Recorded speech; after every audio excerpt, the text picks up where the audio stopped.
માતાજી, જય ભવાનાથ. કેમ છે બધાને? તો આજે આપણે બનાવવાનું છે મસાલા સ્ટીક. તો જો અહીંયા આપણે રવો લઈ લીધો છે. તો રવો થોડોક જાડો પડે એટલે આપણે થોડોક મિક્સરમાં કાઢવાનો છે. તો હાલ આપણે મિક્સરમાં કાઢી નાખી લીધો છે. ખાવા આપણે લોટ જેવું જ આવું કરવાનું હતું. મીઠું, દળેલું જીરું પ્રમાણે આપણે આખું જીરું લેવાનું છે કસળીને. તો આવી રીતના થોડુંક આપણે કસળીને નાખી દો, સ્વાદ થોડોક સારો આવે. આપણને 3-4 પાવડા તેલ. આપણે ગરમ પાણીમાં લોટ બાંધવાનો છે, ઠંડા પાણીમાં લોટ નથી બાંધવાનો. તો હાલો આપણે સરસ મજાનો લોટ બાંધી નાખી. તો મોણ છે ને આમાં આપણે ઝાઝું મોણ નાખવાનું છે. આપણે જે લાડવા કરી સુરમાનાને કેમ મોણ દઈ એવી રીતના આમાં મોણ વધારે દેવાનું છે.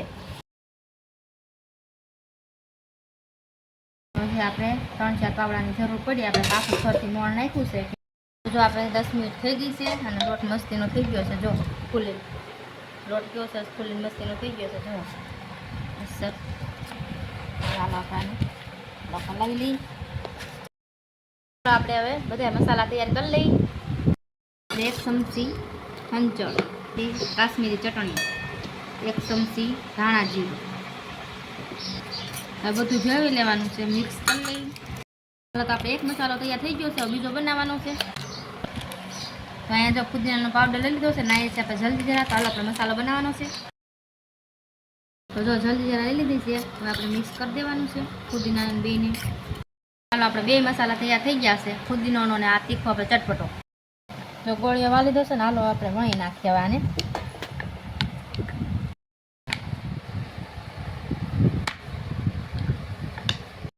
વણાઈ ગઈ છે. તો જો આવી રાખવાની છે, બહુ જાડી નહીં અને બહુ પતલી નહીં, મીડિયમ રાખવાની છે. રીતના આવી ચોરસ રાખવાની છે. આવી રીતના ભજીયા કાઢી લેવાની છે અને પછી આપણે આવી રીતના પટ્ટી કરી લેવાની છે બધીને. આમ તો જો આવી રીતના સરસ કરવાની છે. તો આપણે મૂકતા જઈએ. હાલો તો આપણે બધી વણાઈ ગઈ છે. હવે આપણે પાણી ભરી દીધું ને આપણે મળી તળવા. અહીંયા આપણે તળવાનું ચાલુ કરી દીધું છે. ધીમો ગેસ સાવ રાખવાનો છે, ફાસ્ટ બિલકુલ રાખવાનું નથી.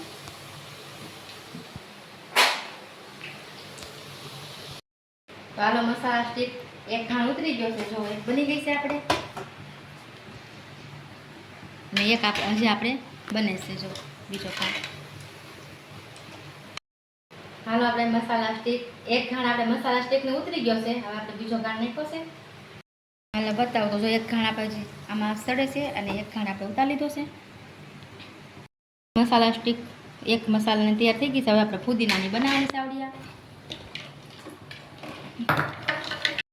તો આપણે બીજો ઘાણ ઉતરી ગયો છે.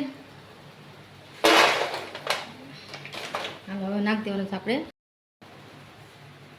હાલો આપણે ફુદીનાનો પાવડર વેચી દેવાનો છે. તો જાય આપણા મસાલા સ્ટીકનો ઘાણ ઉતરી ગયો અને અહીંયા આપણે ફુદીનાનો ઉતરી ગયો છે અને અહીંયા આપણે બને છે ઉતરી ગઈ છે.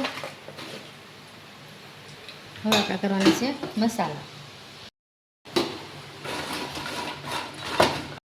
તો આપણો નાસ્તો થઈ ગયો છે રેડી. તો જો અહીંયા આપણે ફુદીનાની સ્ટીક છે અને અહીંયા છે આપણે મસાલા સ્ટીક. અને અમારી સ્ટીક કેવી લાગી તો લાઈક, શેર, સબસ્ક્રાઈબ અને કોમેન્ટ કરવાનું ભૂલતા નહીં. અને અહીંયા આપણે મમરાનો સેવડો પણ વઘારી લીધો છે.